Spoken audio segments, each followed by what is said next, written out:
The court heard that on June 20, 2023, Osai and Olasanoy unlawfully brought Lucy to the UK from Lagos. Via Addis Ababa, Olasanoy had a visa to work in the UK and agreed to travel with Osai and Lucy. When the couple were sentenced in criminal court, it was believed that Lucy was the child of Osai and his Nigerian-born British wife. Osai met his British wife in Kenya and married her in Nigeria in 2017, but he had never been to the UK. When he applied for a visitor's visa, he was turned down due to financial circumstances. At the time of sentencing, the judge said the principal motive for this offense was to bring the baby to the UK so he and his British wife could live as a family with Lucy. However, during the High Court hearing, DNA tests proved Lucy is not related to either of the adults. Documents presented to the court said that she had been born to a young student in rural Nigeria who was not able to care for her.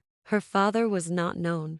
The papers indicated the mother had voluntarily relinquished Lucy to an orphanage. Osai and his British wife said they had been looking for a little girl to adopt, and he collected Lucy when she was a tiny baby. The couple had permission to foster the little girl, but not to adopt her or take her out of Nigeria. Osai, a music producer, took Lucy to a small flat in Lagos where he looked after her for the next 9 months. He told the court he had cared for the baby well, that he had fed her properly, played her music, and kept her safe. But a social worker from the Children and Family Court Advisory Service CAFCAS said she believed Lucy had been neglected, underfed, and understimulated. She had met the little girl when she was just over a year old. In October 2023, "It was really sad when I met her," a social worker told the court, giving evidence. She said it was as though the child did not realize she was actually a person. She was so lost and not really present.